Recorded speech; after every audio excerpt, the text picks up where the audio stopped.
Coucou amis Sagittaires, on se retrouve pour une petite guidance sur les énergies générales de votre signe pour les 15 premiers jours du mois de juillet 2021. Hop, alors, ouch. Ah, ça fait beaucoup ça. Ok. Alors, qu'est-ce qu'on nous dit? Super.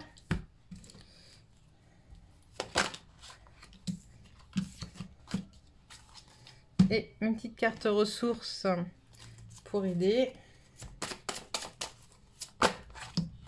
Génial. Alors, pour vous, amis Sagittaires, qu'est-ce qu'on vous dit? On vous parle de friction. Il y a des choses qui sont un peu comment dire? Ça coince. Ça coince. Il y a des énergies qui coincent. Il y a des énergies qui coincent. Ouais. Alors, pourquoi il y a des énergies qui coincent? Qu'est-ce qu'on me dit? Difficulté, on me parle de difficulté à accepter des changements. J'entends difficulté à aller de l'avant. On retient encore des choses du passé. On a envie de se défaire de ces choses-là et pour autant, il y a encore des choses peut-être à les libérer, nettoyer. Du karma, j'entends beaucoup de choses en lien avec le karma.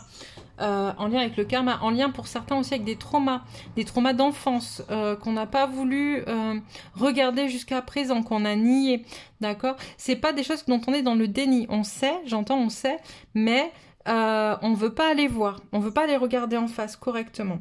C'est pour ça qu'on vous parle de compassion à côté, on vous envoie l'énergie de la compassion pour ça. La fréquence de la compassion renforce notre capacité à soutenir les autres sans jugement et à devenir un médiateur divin entre le ciel et la terre, l'esprit et la matière, afin que l'amour inconditionnel s'écoule depuis la source vers le monde à travers notre cœur. Quand on parle de compassion vis-à-vis des autres, là je pense, on me dit c'est surtout de la compassion vis-à-vis de vous-même. Ok, soyez dans la compassion pour vous et vous le serez également pour les autres. Mais là, pour sortir ces grains de sable, parce que finalement la friction c'est ça, c'est pas forcément quelque chose d'énorme. C'est comme un petit grain de sable dans un rouage, ça enraye toute la mécanique, d'accord? On vous dit vraiment, allez sortir ce petit grain de sable, allez le regarder. Pour certains, c'est quelque chose qui ne veut pas être vu. Pour d'autres, c'est vraiment quelque chose, finalement, dont on pense que c'est minime, comme un grain de sable, mais qui finalement, comme le grain de sable, va complètement enrayer la machine. Donc, il faut vraiment aller sortir ce grain de sable, ok? D'autant plus que vous allez être amené, en tout cas, à sortir de certaines situations. C'est vraiment ce qu'on vous demande, vous défaire, vous libérer de ce qui n'est plus possible pour vous, d'accord? Justement, de ce qui fait friction. Il va falloir aller regarder. Qu'est-ce qui peut faire obstacle à cette évolution? Pour certains, hein, vous me direz, hein, je ne peux pas attirer pour tout le monde, mais de manière générale, donc il y en a deux qui sont sortis. Il y a la possession et le refus de mes limites, d'accord? Le sentiment le comportement, la possession.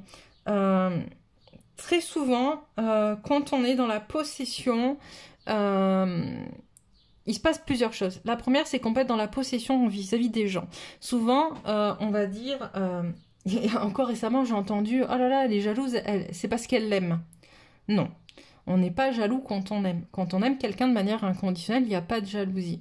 Par contre, quand on est dans la possessivité, il y a de la jalousie, parce que là, ça appartient, ça m'appartient. Cette personne, elle est à moi, que ce soit mon conjoint, mes enfants ou qu'est-ce, des amis, parfois aussi, mais des parents. Hein. La possession, c'est une peur de ne pas être aimé.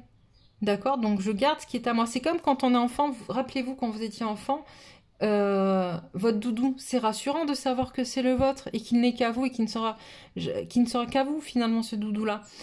Ou un jouet que vous avez pu avoir et que vous ne vouliez pas prêter parce qu'il était à vous, parce que ça vous rassurait.